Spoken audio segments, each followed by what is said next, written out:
आज की हमारी गहरी चर्चा का आधार है 14 फरवरी 2026 का एक आध्यात्मिक संवाद। और इसका शीर्षक है मीठे बच्चे, तुम सर्वोत्तम सौभाग्यशाली ब्राह्मण कुलभूषण हो, तुम्हें स्वयं भगवान बधाइयां देते हैं। और ये संवाद हमारे सामने कुछ बहुत ही दिलचस्प दावे रखता है। ये ईश्वर, समय और आत्मा की यात्रा के बारे में हमारी जो आम धारणाएं हैं उनको चुनौती देता है। बिल्कुल, और इसीलिए आज हमारी चर्चा का जो मुख्य सवाल है वो ये है कि क्या इंसान अपने कर्मों से, अपनी पढ़ाई से देवताओं से भी ऊंचा पद पा सकता है? हाँ, और ये संवाद इसी दावे की पड़ताल करता है। इसे समझने के लिए हमें कई अनोखी अवधारणाओं को परत दर परत खोलना होगा। इसमें सबसे आकर्षक बात तो मुझे शुरुआत में ही लगी। ये एक ऐसे दिन पर केंद्रित है जिसे त्रिमूर्ति शिव जयंती कहा गया है। जी, और इसमें एक बहुत ही अनोखा आदान प्रदान है। ईश्वर बच्चों को बधाई दे रहे हैं और बच्चे ईश्वर को। ये एक बहुत ही व्यक्तिगत संबंध का संकेत है जो आमतौर पर धर्म ग्रंथों में नहीं मिलता। एक मिनट, त्रिमूर्ति शिव जयंती, फिर ब्राह्मण जयंती और संगम युग जयंती, ये तो एक ही दिन के लिए काफी सारे भारी भरकम नाम हो गए। चलिए इन्हें एक एक करके समझते हैं। तो सबसे पहले ये त्रिमूर्ति शिव जयंती का क्या अर्थ है? ये बहुत अच्छा सवाल है क्योंकि यहीं से सारी गुत्थी सुलझनी शुरू होती है। देखिए, इस संवाद के अनुसार ये सिर्फ शिव जयंती नहीं बल्कि त्रिमूर्ति शिव की है। त्रिमूर्ति मतलब ब्रह्मा, विष्णु, शंकर। जी हाँ, इसका मतलब है कि शिव ब्रह्मा के द्वारा स्थापना, विष्णु के द्वारा पालना और शंकर के द्वारा विनाश, इन तीन शक्तियों के साथ प्रकट होते हैं। तो ये एक साथ रचना, संरक्षण और परिवर्तन का उत्सव है। अच्छा, तो ये सिर्फ एक जन्मदिन नहीं बल्कि एक मिशन के शुरू होने का दिन है। और फिर इसमें बाप दादा की अवधारणा आती है जो थोड़ी सी जटिल लगती है। ये कौन है? हाँ, ये इस दर्शन का आप कह सकते हैं केंद्रीय विचार है। बाप दादा मतलब दो सत्ताओं का संयोजन। दो सत्ताएं? जी। बाप यानी निराकार परमपिता परमात्मा शिव जो सर्वोच्च आत्मा है, और दादा दादा यानी एक मानवीय माध्यम जिन्हें इस संवाद में ब्रह्मा कहा गया है, जिनके शरीर में शिव अवतरित होकर ज्ञान देते हैं। तो ये एक तरह का आध्यात्मिक चैनल है जहां निराकार सत्ता एक साकार शरीर के माध्यम से बात कर रही है। संवाद में ग्रैंडफादर या डाडा का भी जिक्र है। इसका क्या मतलब है? हाँ, और यह विरासत की विचार को समझाने के लिए है। इस संवाद की भाषा बहुत घरेलू है। जैसे बच्चों को अपने दादा से संपत्ति में हक मिलता है, वैसे ही आत्माओं को परम पिता यानी ग्रैंडफादर से ब्रह्मा दादा के माध्यम से स्वर्ग की विरासत मिलती है। यह दिलचस्प है, पर निराकार ईश्वर को एक साकार शरीर की जरूरत क्यों पड़ी? इसका संवाद में बहुत सीधा और कह सकते हैं तार्किक जवाब दिया गया है। क्योंकि परमात्मा निराकार हैं, तो उन्हें राजयोग सिखाने और आत्माओं को पवित्र बनाने के लिए मुख की आवश्यकता है। यहाँ एक बहुत ही सुंदर उपमा दी गई है। क्या? परमात्मा को एक धोबी कहा गया है। एक धोबी? हाँ। ये तो काफी अनोखा है। हाँ, और बहुत शक्तिशाली भी। संवाद में कहा गया है, जरूर बड़ा धोबी होगा, सारे विश्व की आत्माओं और शरीर को धोता है। ज्ञान और योग से तुम्हारी आत्माओं को धोया जाता है। वाह! तो परमात्मा को एक महान आध्यात्मिक लॉन्ड्री मैन के रूप में चित्रित किया गया है जो ज्ञान और योग के साबुन से आत्माओं पर जन्म जन्मांतर से लगी मैल को साफ करते हैं। ये उपमा तो सच में बहुत शक्तिशाली है, क्योंकि ये एक बहुत ही जटिल आध्यात्मिक विचार को एक रोजमर्रा के काम से जोड़ देती है। ये इसे बहुत सुलभ बना देती है। अच्छा, इसी शुद्धि की प्रक्रिया से जुड़े हुए कुछ लोगों को ब्राह्मण कहा गया है, और यहाँ एक बहुत बड़ा दावा किया गया है जी, कि ये ब्राह्मण देवताओं से भी ऊंचे हैं। ये कैसे हो सकता है? देवता तो मतलब पूर्णता का प्रतीक माने जाते हैं। यहीं पर इस दर्शन की सबसे अनोखी बात सामने आती है।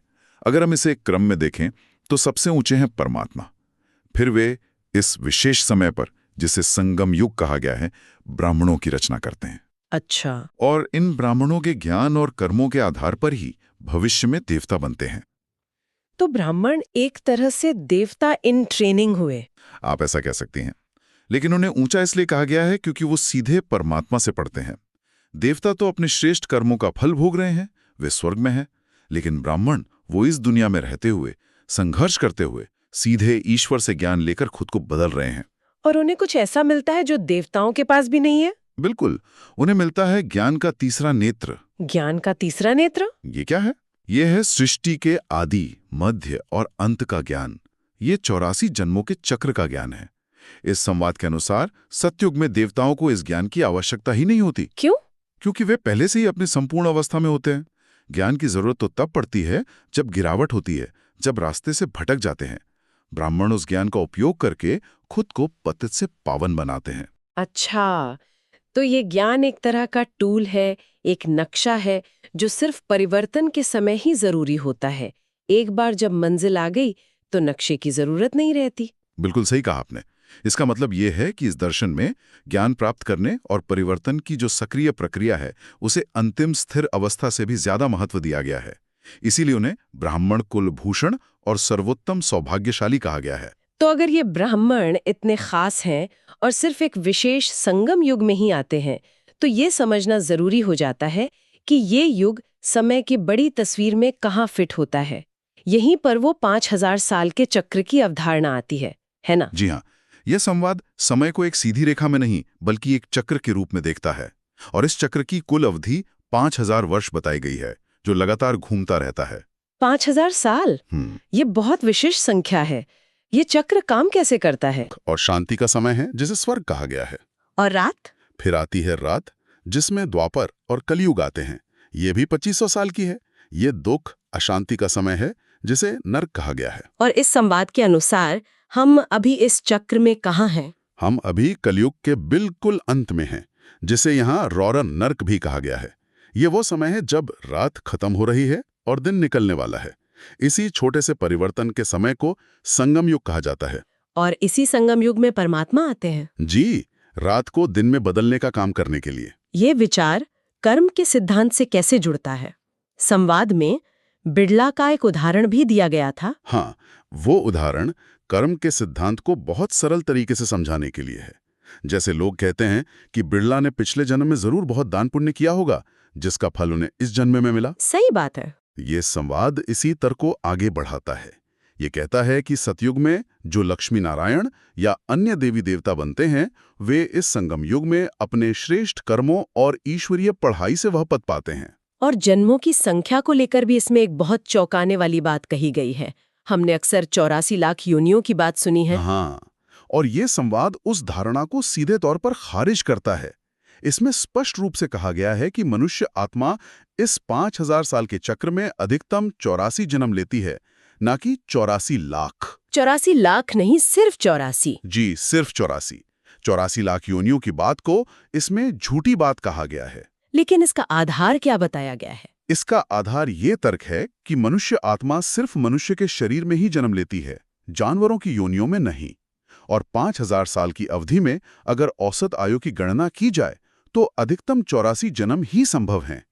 ये इस दर्शन को अधिक तार्किक और गणना योग्य बनाने का प्रयास है। ठीक है, तो अगर हम इन सभी विचारों को एक साथ जोड़कर देखें, बाप दादा की अवधारणा, ब्राह्मणों का ऊंचा पद और 5000 साल का ये चक्र, तो इस समय परमात्मा के आने का मुख्य उद्देश्य क्या बताया गया है? मुख्य उद्देश्य एक ही वाक्य में समाहित है, पतित से पावन बनाना। पतित से पावन। जी। संवाद का तर्क यह है कि जब सभी आत्माएं 84 जन्मों का चक्र पूरा करते करते अपनी शक्ति खो देते हैं, अपवित्र या पतित हो जाती हैं, तब परमात्मा आते हैं। वे ज्ञान और योग की विधि से आत्माओं को फिर से शुद्ध या पावन बनाते हैं, ताकि वे नई दुनिया यानी स्वर्ग में जाने के योग्य बन सके। बिल्कुल। और उनका आना एक बहुत बड़े बदलाव का संकेत भी है। इसमें विनाश की भी बात की गई है। महाभारत लड़ाई जैसे शब्दों का इस्तेमाल हुआ है। जी, उनका आना इस पुरानी अपवित्र दुनिया के विनाश का संकेत भी है। इसके लिए महाभारत लड़ाई और बॉम्ब्स गिरने जैसे शब्दों का प्रयोग हुआ है, जो ये दर्शाता है कि एक बड़े पैमाने पर परिवर्तन होगा। तो फिर इसका क्या मतलब है? क्या ये सर्वनाश है? नहीं, यहाँ विनाश का अर्थ सर्वनाश नहीं है। ये एक बहुत महत्वपूर्ण बिंदु है। परमात्मा एक हाथ से नई दुनिया यानी स्वर्ग की स्थापना करते हैं और साथ ही पुरानी दुखी दुनिया के विनाश की तैयारी भी होती है। तो मतलब एक साथ विनाश और स्थापना दोनों? जी, ये विनाश केवल उस दुनिया का है जो रहने लायक नहीं रही। संवाद में परमात्मा कहते हैं, मैं तुम बच्चों के लिए हथेली पर बहिष्ठ यानी स्वर्ग ले आया हूं। ये एक बहुत शक्तिशाली छवि है। वे एक पाठशाला स्थापित करते हैं जहां मनुष्य को भविष्य के 21 जन्मों के लिए देवता बनने की शिक्षा दी जाती है। और उस स्वर्ग की क्या खासियत बताई गई है? सबसे बड़ी खासियत ये है कि वहां अकाल मृत्यु नहीं होती। आत्मा एक शरीर की आयु पूरी होने पर शांति से उसे छोड़कर दूसरा नया शरीर ले लेती है। वहां दुख, बीमारी या अशांति का नामो निशान नहीं होता। तो आज की चर्चा से जो मुख्य बातें सामने आई हैं, उन्हें अगर हम समेटें, तो पहली है बाप दादा की संयुक्त अवधारणा, जहां निराकार परमात्मा एक साकार माध्यम से हमें ज्ञान दे रहे हैं। दूसरी, संगम युग में ब्राह्मणों का स्थान देवताओं से भी ऊंचा है, क्योंकि वे सीधे परमात्मा से पढ़कर परिवर्तन की सक्रिय प्रक्रिया में हैं। तीसरी बात, समय का 5000 साल का चक्र और आत्मा के अधिकतम 84 जन्म, न कि 84 लाख। और अंत में परमात्मा का मुख्य मिशन पतितों को पावन बनाकर स्वर्ग की पुनर्स्थापना करना है, जिसमें पुरानी दुनिया का परिवर्तन और नई दुनिया की स्थापना दोनों शामिल हैं। इस संवाद के अंत में कुछ व्यावहारिक बिंदु भी दिए गए हैं, जो इन शिक्षाओं को जीवन में उतारने के लिए हैं, है ना? हाँ, दो बहुत ही सारगर्भित बिंदु हैं। पहला है धारणा के लिए एक मुख्य विचार, देवताओं से भी ऊंचा हम सर्वोत्तम ब्राह्मण हैं, इस रूहानी नशे में रहना है। ये एक तरह का मानसिक अभ्यास है, अपनी आध्यात्मिक पहचान को याद रखने का। सही बात है। और दूसरा एक वरदान है। और वो क्या है? जी, वो भी बहुत गहरा है। वो कहता है कि विस्तार की रंग बिरंगी बातों से किनारा कर बीज रूप बाप को याद करने से व्यक्ति सहज योगी बन जाएगा। मतलब ज्ञान की अनगिनत शाखाओं में उलझने के बजाय सिर्फ स्रोत यानी बीज रूप परमात्मा पर ध्यान केंद्रित करना। बिल्कुल, ये सार को पकड़ने और विस्तार को छोड़ने की बात करता है। तो ये एक तरह से जटिलता को सरल बनाने का सूत्र है। पूरी चर्चा को सुनने के बाद एक विचार मेरे मन में आ रहा है। बताइए। इस संवाद में ज्ञान को रुद्र ज्ञान यज्ञ कहा गया है। यज्ञ अग्नि का प्रतीक है, जो अशुद्धियों को जलाकर शुद्ध करता है, और साथ ही इसी ज्ञान को ज्ञान खड्ग यानी ज्ञान की तलवार भी कहा गया है, जो पुराने बंधनों को काटती है। ये एक बहुत ही दिलचस्प विरोधाभास है। हाँ, और यही सोचने पर मजबूर करता है कि ज्ञान एक ही समय में पुरानी दुनिया के विनाश का कारण कैसे हो सकता है और नई दैवी दुनिया की रचना का साधन भी कैसे हो सकता है। ज्ञान की ये दोहरी प्रकृति, ध्वंसात्मक और रचनात्मक, आत्मा और दुनिया के परिवर्तन के बारे में क्या दर्शाती है? ये एक ऐसा प्रश्न है जिस पर श्रोताओं को विचार करना चाहिए।